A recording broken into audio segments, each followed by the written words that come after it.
mudharabah adalah akad antara dua pihak, yang mana pihak sahibul mal mempercayai uangnya kepada mudharib, yaitu pengelola, untuk tujuan usaha. Atau lebih singkatnya, kerjasama antara sahibul mal, yaitu pemilik modal, dengan mudharib, yaitu pengelola, untuk menjalankan sebuah usaha. Rukun-rukun dalam mudharabah menurut jumhur ulama ada 5. Yang pertama, pihak-pihak yang melakukan akad, yaitu pemilik dana atau sahibul mal, dan pengelola modal, yaitu mudharib. Yang kedua, modal atau ra'sul amal.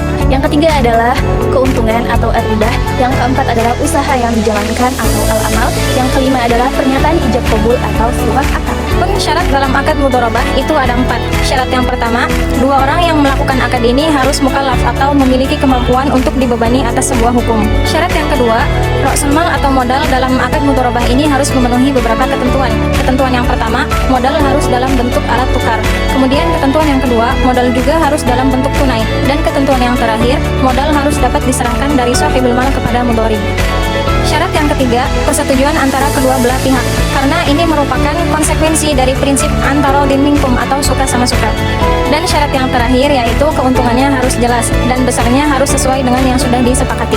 Akad musyarakah adalah akad kerjasama antara dua pihak atau lebih, yang mana keuntungan dan kerugiannya itu sesuai dengan proporsi modal yang diberikan oleh setiap pihaknya.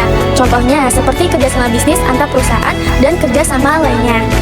Rukun musyarakah yang pertama yaitu adalah pelaku akad yang merupakan para mitra usaha, yang kedua adalah objek akad yang merupakan modal, yang ketiga adalah sigot yaitu ijab dan qabul, dan yang terakhir adalah nisbah keuntungan bagi hasil. Syarat musyarakah yang pertama itu ada adanya kesepakatan para pihak, yang kedua adanya ketentuan modal, yang ketiga adanya pembagian keuntungan dan kerugian, keempat kepemilikan dan manajemen usaha, dan yang terakhir tujuan dan jenis usaha. Terdapat 5 perbedaan antara akad mudharabah dan akad musyarakah. Yang pertama, pembagian modal. Dalam akad mudharabah, modal hanya diberikan oleh salah satu pihak yang disebut dengan sahibul mal. Sementara dalam akad musyarakah, setiap pihak yang terlibat harus memberikan modal. Yang kedua, jenis modal. Dalam akad mudharabah, modal yang bisa digunakan hanyalah uang tunai yang sudah diketahui jelas jumlahnya berapa. Sementara dalam akad musyarakah, modal yang digunakan bisa berupa harta benda, uang tunai, ataupun skill dari pihak yang terlibat dalam akad musyarakah tersebut.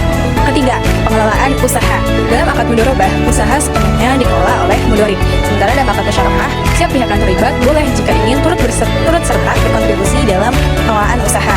Yang keempat, ada pembagian keuntungan, yang mana dalam akad mudharabah, keuntungan ini dibagi berdasarkan kesepakatan sahibul mal dan mudharib.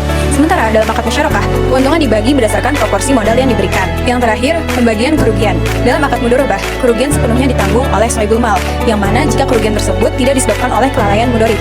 Sementara dalam akad musyarakah, kerugian ditanggung bersama berdasarkan proporsi modal yang diberikan oleh masing-masing pihak.